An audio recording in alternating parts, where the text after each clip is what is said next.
da minha defesa, então fazer tudo da forma aqui no Brasil e de forma mais correta possível. Agora, a título de autodefesa, eu gostaria de consignar que assim, essa tem sido uma tese da minha defesa, então eu me considero hoje um preso político, eu me considero uma pessoa com restrições injustificadas à minha liberdade de locomoção, eu me considero uma pessoa com restrições injustificadas à minha liberdade de expressão, inclusive por ocasião do julgamento de recebimento da denúncia do Núcleo 2, os jornalistas e os advogados foram proibidos de adentrar os recintos da segunda turma, do plenário da segunda turma, com telefone e outros eletrônicos, porque havia uma proibição que segue em pé, que eu não poderia ser filmado, não poderia ser fotografado e que poderia ser responsabilizado, inclusive, por terceiros. Isso, evidentemente, tem causado uma série de danos à ampla defesa, e isso é preciso que fique consignado, como é um momento de autodefesa, como é um momento em que eu estou tendo a oportunidade de falar pela primeira vez em muito tempo, inclusive com restrições a entrevistas, né, que me foram impostas por decisões do ministro relator Alexandre de Moraes, negando entrevistas solicitadas pela Folha de São Paulo, solicitadas pelo Poder 360, solicitadas por outros veículos, ou que foram ignorados, inclusive por veículos internacionais como a BBC, como o Washington Post, como o New York Post. Então, assim, eu friso isso por quê? Porque nós vivemos um momento em que o meu nome circula no país há 2 anos. O meu caso é mencionado nas redes sociais diariamente, o meu nome é mencionado nas notícias diariamente. E até agora eu não tive a oportunidade de me defender. Essa é a primeira ocasião em que eu posso, evidentemente, falar. E o que eu tenho falado quando eu posso falar com a minha esposa, com o meu pai, com os meus advogados, para que eles comuniquem isso na defesa? Eu tenho a convicção, como eu disse, de que eu sou um preso político, eu tenho a convicção de que a minha prisão ela não se deu com justa causa, ela se deu em claro desvio de finalidade. A viagem não existiu, o meu local era sabido, era certo, haviam informações nos autos 4 meses antes que davam conta de que esse local era sabido. Essas informações estavam disponíveis tanto à Polícia Federal quanto à Procuradoria-Geral da República, quanto ao ministro relator. Isso consta dos autos, foi inclusive matéria de recursos apresentados por nós. Então, eu tenho essa convicção. A prisão ocorreu com base numa viagem que eu não fiz, que não existiu, e depois, como eu fui preso naquelas circunstâncias, e que também tiveram, ao longo da fase de instrução, menções ao tipo de situação vexaminosa a qual eu fui submetido no presídio, depois, com tudo que ocorreu, com os desdobramentos internos e externos, eu acredito, inclusive, que a denúncia contra mim só ocorreu devido a esses fatos, porque não se sabia como explicar uma prisão de mais de 6 meses, sem indiciamento, sem denúncia formal, que só veio meses depois. Isso nunca ocorreu, por exemplo, no âmbito da Operação Lava Jato, isso nunca ocorreu no âmbito de nenhuma das outras operações que foram tão fortemente criticadas por juristas no nosso país. E eu fui submetido a 6 meses de prisão, na verdade um pouco mais, né, alguns dias, uma semana a mais, sem indiciamento, sem denúncia, tendo apresentado todo tipo de prova, tendo sido subjugado a tentar produzir a prova diabólica, e produzimos a prova diabólica, produzimos a prova de que eu não tinha viajado, juntamos aos autos mais de 20 elementos, enquanto a Polícia Federal se reservava a dizer que Ponta Grossa, que é uma das cidades mais distantes da fronteira no Paraná, era uma cidade próxima da fronteira, que eu tinha poucas roupas, que, como eu disse, considero até hoje uma grande extravagância da Polícia Federal, esse detalhe, né? E outros elementos ali totalmente frágeis, né? Tanto é que foram reconhecidos em 2 ocasiões pela Procuradoria-Geral da República. A primeira delas, apenas 20 dias após a minha prisão. Eu fui preso no dia 8 de fevereiro de 2024. A gente estava em período de carnaval, né? Foi na véspera do carnaval.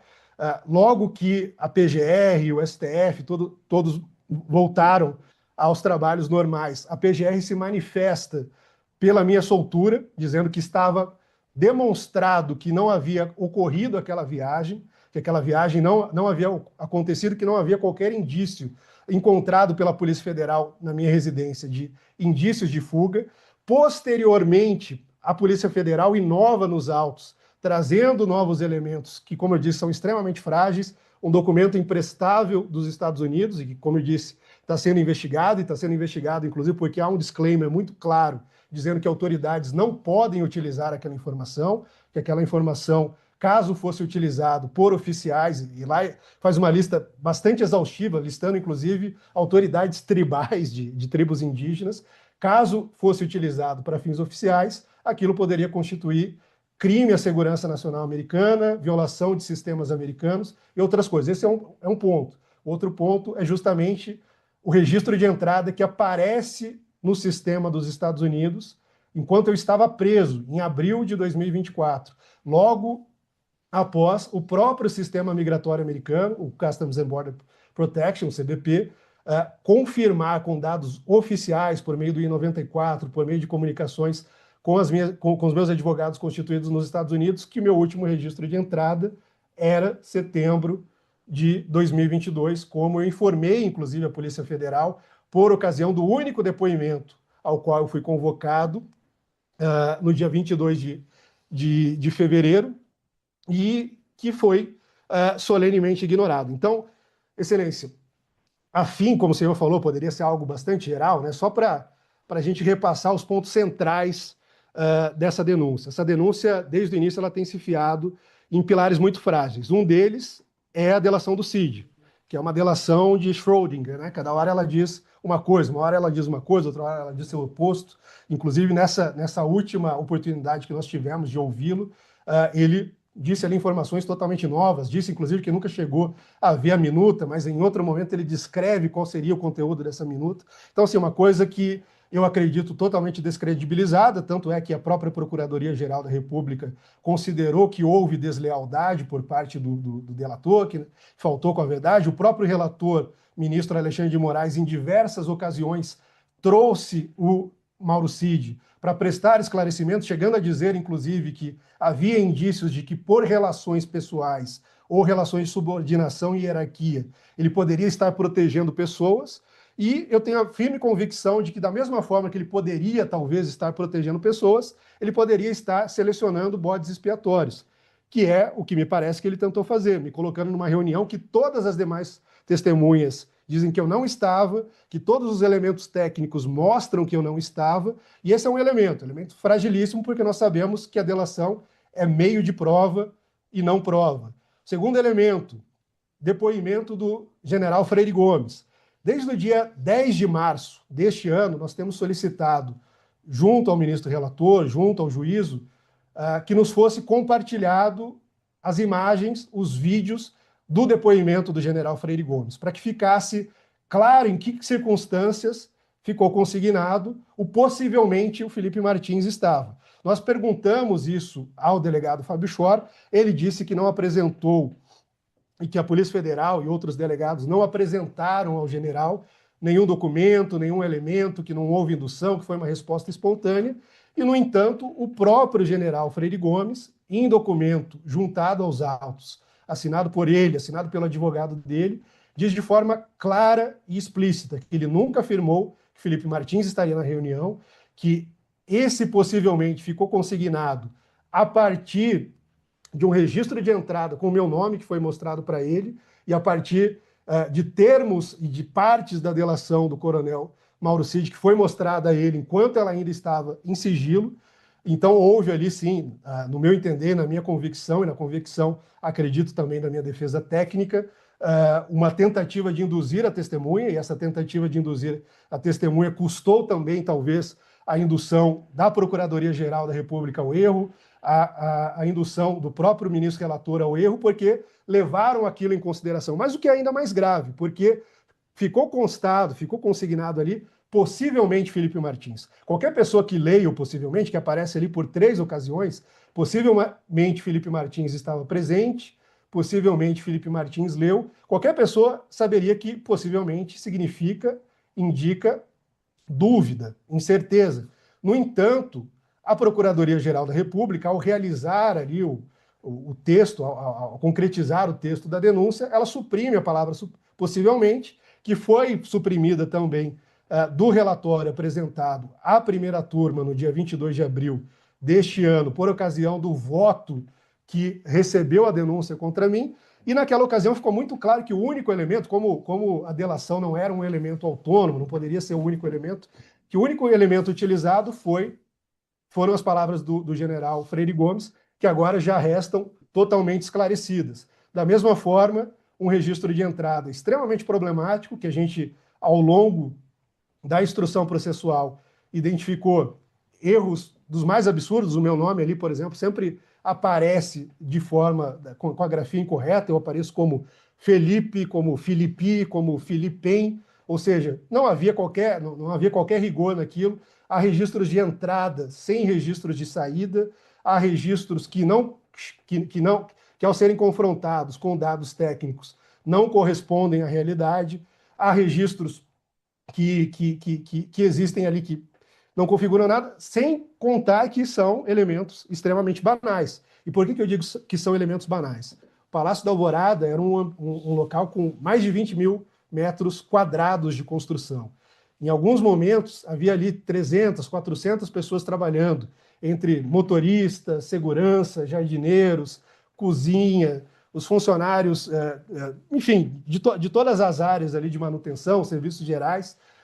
E essas pessoas ingressavam ali diariamente. E o fato delas ingressarem lá não significava que elas tinham qualquer tipo de contato com o presidente, muito menos um contato de natureza golpista, que sequer era do feitio do presidente da República. Então, pega-se um registro de entrada no portão do Palácio da Alvorada, como se o Palácio da Alvorada fosse o consultório de um dentista, que bastava entrar lá que você ia ser atendido.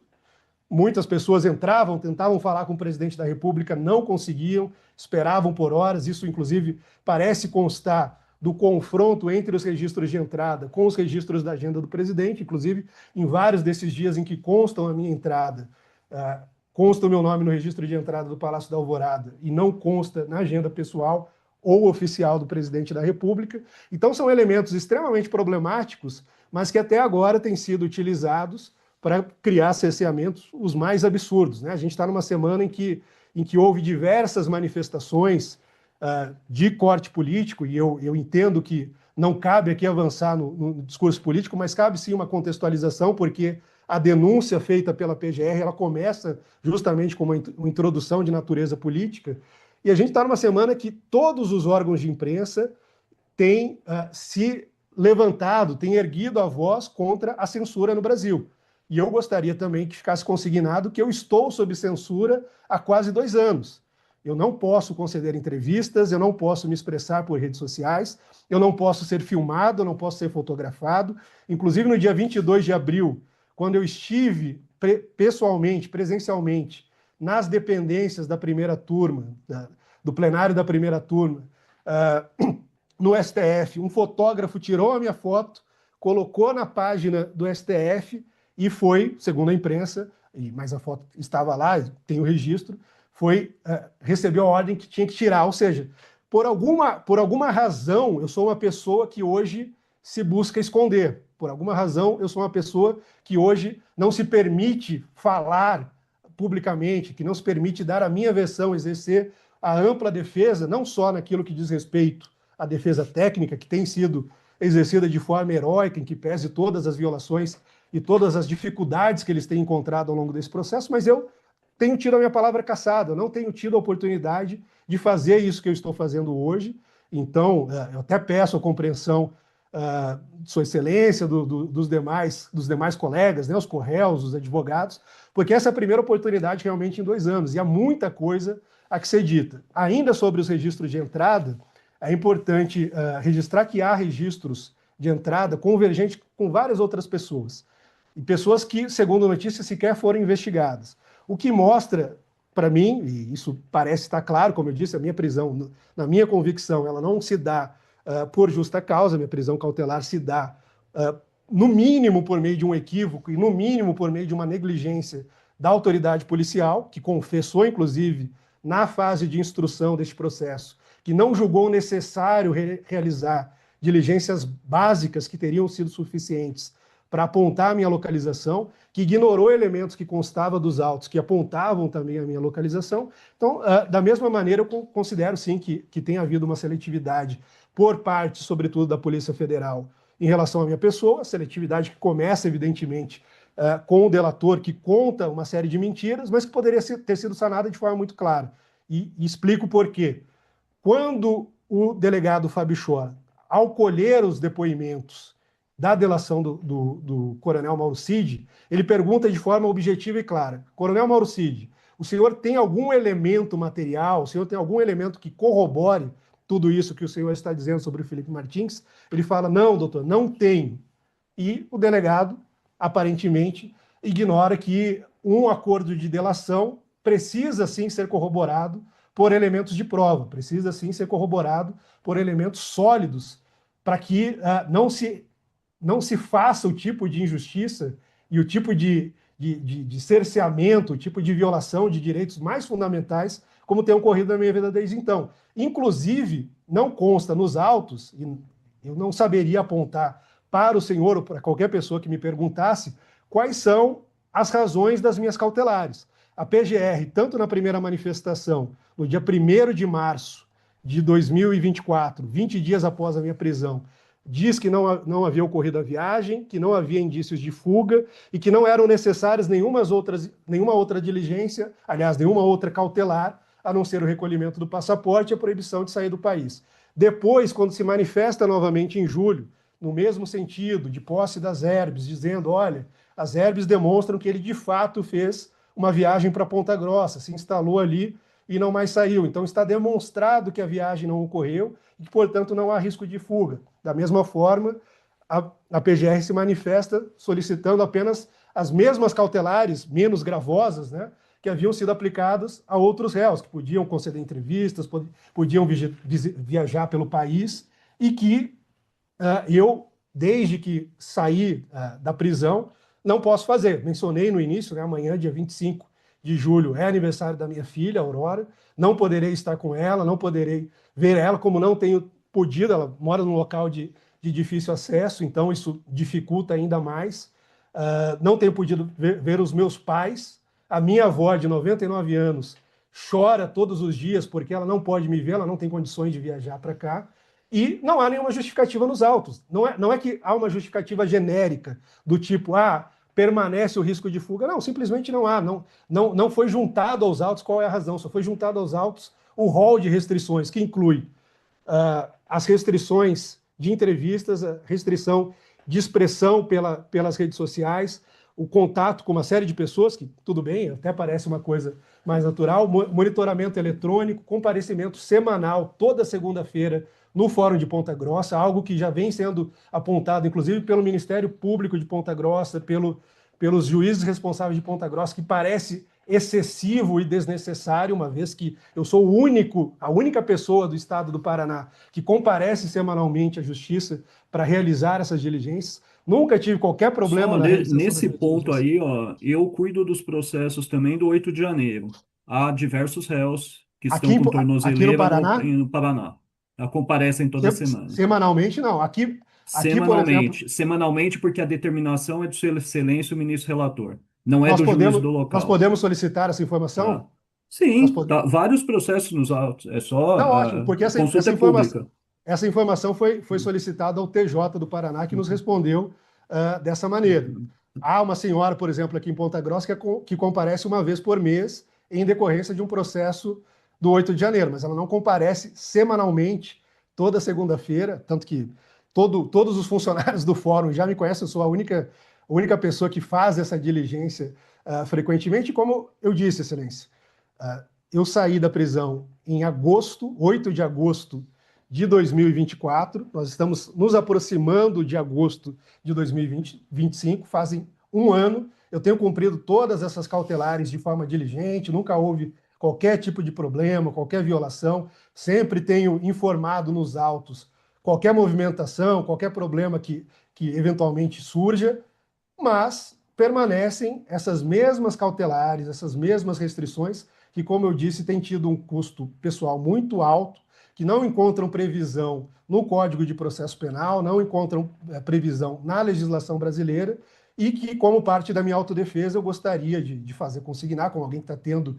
a oportunidade de falar pela primeira vez, que isso, inclusive, tem causado prejuízos enormes à minha defesa. Dou um exemplo. Ao longo da fase de Senhor instrução. Felipe, o senhor que está fazendo um discurso circular, assim, eu gostaria que o senhor, sem cercear o senhor, só gostaria que o senhor fosse mais objetivo para que eu possa passar a palavra e nós possamos continuar. Que a defesa do senhor também vai ter oportunidade de questionar o Perfeito, senhor. excelência, perfeito. Mas como eu Que o disse, senhor já, assim, voltando aos mesmos temas mais de uma vez. Então, eu não me só recordo de. pediria para ser mais objetivo. O senhor está tendo toda oportunidade, como o senhor mesmo destacou Uhum. agora na fala do senhor, que eu É, estou eu, deixando o senhor falar à vontade. A eu única não me coisa é que eu peço que o recordo. senhor seja mais específico. Eu não me recordo de ter me repetido, mas, de novo, como eu falei, ressaltei, inclusive, como justificativa, porque eu entendo que há limites para a autodefesa, embora a ampla defesa e o contraditório devam ser exercidos idealmente, sempre apenas dentro do limite da lei, mas eu justifiquei ao senhor, inclusive, que há discursos, há um discurso introdutório na denúncia e tudo mais, que fala sobre a democracia. E, ao meu entender, a violação de liberdades fundamentais, a violação de direitos mais básicos, como a liberdade de expressão, são, sim, pilares essenciais da democracia que não têm sido respeitados, paradoxalmente, dentro desse processo.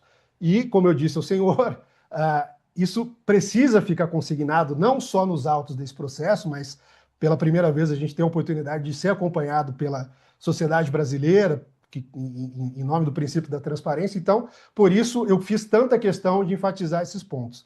Para concluir, ainda sobre a denúncia, há, como eu disse, apenas 3 elementos: delação do coronel Mauro Cid, o depoimento do general Freire Gomes e registro de entrada. O depoimento do general Freire Gomes está superado, ele esclareceu tanto no núcleo 1 quanto em termos de declarações juntados no núcleo 2, que ele jamais disse que eu estive nessa reunião, assim como as demais testemunhas de acusação e também os corréus, né, relacionados a esses fatos. Inclusive, Excelência, eu também não posso deixar de frisar que até me causa estranhamento o fato de eu estar no núcleo 2. Eu passei aqui ouvindo, evidentemente, com todo respeito, o depoimento do colega, do delegado Fernando, mas, assim, eu não entendi nada, porque toda a denúncia, toda a narrativa da acusação que me foi imputada está concentrada no núcleo 1. E nós não tivemos, inclusive, a oportunidade de inquirir os demais, ou interrogar os demais réus do núcleo 1, que eram pessoas relacionadas aos fatos que estão sendo investigados aqui, de modo que esse é mais um prejuízo que vem sendo causado à minha defesa.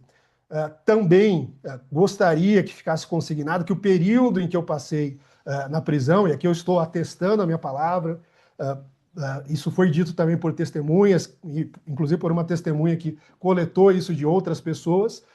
Parte do período em que eu passei na prisão foi feito em isolamento, após o período de triagem, numa cela sem iluminação, verificada pela psicóloga da unidade, verificada pelos funcionários da unidade, durante 10 dias, O senhor enquanto se. relatou isso para o juiz corregedor? Há um juiz corregedor que vai Eu todo não, mês, né? Excelência, eu não recebi visita do juiz corregedor, mas recebi visita da procuradora, que era corregedora dos presídios pelo Ministério Público, recebi visitas do TJ do Paraná, os funcionários, né, os servidores, isso foi relatado a eles também, a própria corregedoria do DEPEN, deputados estaduais que integravam a Comissão de Segurança Pública do Estado do Paraná também estiveram lá e puderam averiguar esses fatos, fatos Então, atestados não já, só. assim, fica registrado esse ponto já, o senhor já registrou, como o senhor falou, gostaria que fosse consignado. Vamos concluindo? Excelência, ainda não terminei sobre esse ponto, porque é importante, até Não, o que se senhor já entenda. disse, Não, ficou durante tudo esse bem, período, está até para que superado, porque se. isso não consta da denúncia. Até Essa para é que a se. grande questão.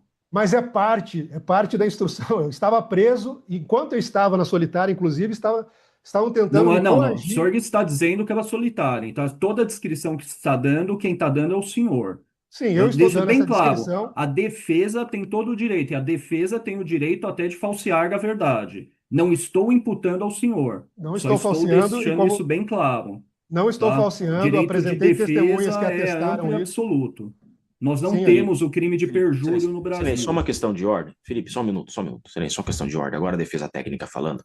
Eu peço a máxima vênia a Vossa Excelência.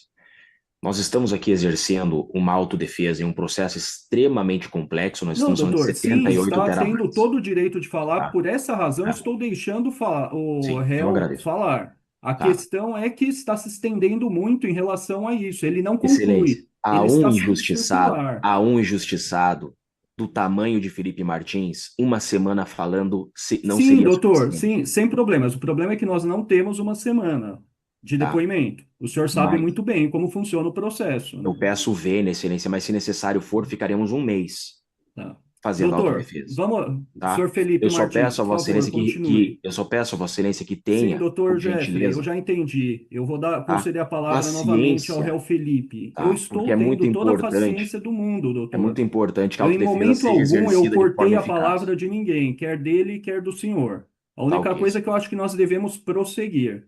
Senhor Felipe, Excelência. por favor, eu peço agradeço. que o senhor vá Mas concluindo. tudo bem, mas existem informações relevantes sobre isso. Como o senhor sabe, Sim, mas porque o senhor talvez. ainda vai ser inquirido pela PGR e pela sua defesa. Esses fatos Perfeito, podem excelência, ser mas eu quero. explorados aí. Eu gostaria que me fosse garantida a palavra neste momento. O Não, o senhor me senhor concedeu. está tendo. Eu não estou cortando, cerceando a defesa de ninguém. Eu só estou querendo que o senhor vá concluindo.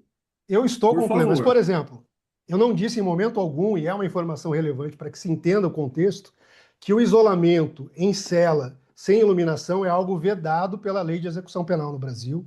É algo, inclusive, considerado crime de tortura, caso seja constatado, e, como eu disse, foram feitos os registros para que, eventualmente, isso seja verificado. Essa cela na qual eu constei não dispunha de iluminação, como eu disse, algo vedado, e que configura privação sensorial, uma forma de tortura reconhecido pela Carta de Sim, São José sim. de Costa Rica, por tratados O senhor internacionais, pode por convenções prosseguir. O senhor já internacionais. deixou isso consignado. Excelência, gostaria de deixar consignado também que eu não entendo, inclusive, a pressa com que esse processo tem sido tocado. Eu não entendo a pressa, por exemplo, com que essa instrução foi marcada durante enquanto a gente está no recesso. Então, são problemas que precisam ser registrados, não só pela defesa técnica, como têm sido registrados, mas para que eu próprio diga que os meus advogados estão indo até o limite que eles podem, mas que esse limite não tem sido suficiente. Eu não acredito, eu não sinto que a minha defesa tem sido plenamente realizada, não em decorrência do trabalho dos meus advogados, que, como eu disse, é um trabalho heróico, mas em decorrência de todas essas dificuldades, de todas essas restrições que têm sido impostas e que é importante que se conseguirem. Esse é um assunto importante para esse processo. Afinal de contas, como eu disse, a denúncia abre com um relato, com uma introdução, com um discurso Então, sobre viu a como o senhor democracia. é circular? É isso que eu estou apontando. Por isso que eu Não, peço que o senhor vá Eu trago concluindo. sempre, eu Por trago sempre esse favor. discurso para justificar o porquê de eu estar apresentando um contraponto a esse discurso. Porque se esse discurso ele tem essa natureza, evidentemente ele pode ser contestado. Ele pode ser contestado, por exemplo, no utilitarismo, que acredita que uma pessoa ficar Senhor na Felipe, por solitária. favor, aqui não é momento para ficar dando aula sobre o que é utilitarismo ou não, o que é A pragmatismo ou denúncia era não. momento para a Vamos PGR. concluir, por favor. Excelência, Aqui é sobre esclareça para mim. fatos. O réu fala Excelência, sobre fatos. Excelência, esclareça para mim só para que eu possa então compreender o escopo da minha fala. Cabia à Procuradoria-Geral da República dar aula na denúncia, discorrer sobre democracia, Doutor, isso não compete a mim. mas a minha palavra compete ao senhor, o que eu posso e o que eu não posso falar. Não, não, eu não estou dizendo o que o senhor pode e o que o senhor não pode. E o senhor vai concluir ou não, por favor? Porque o senhor, Tá, tudo o bem. interrogado não sou eu. O interrogado não sou eu, o interrogado é Não, o senhor. eu estou apresentando a justificativa de que o meu discurso está sendo feito em decorrência de um discurso apresentado pela acusação. Sim, então o senhor, Em, por favor, em, prossiga e chegue a uma em conclusão. respeito à paridade de armas, se a acusação pode fazer um discurso dessa natureza, a defesa também pode fazer. Ou não temos mais paridade de armas. Mas, enfim, como o senhor disse, nós podemos então prosseguir. Haverá aí a oportunidade dos meus advogados fazerem perguntas ainda, e há muitos outros fatos a serem esclarecidos que, com a orientação, com as perguntas e guiamento deles, talvez fique mais fácil de esclarecê-los. Passo a palavra para o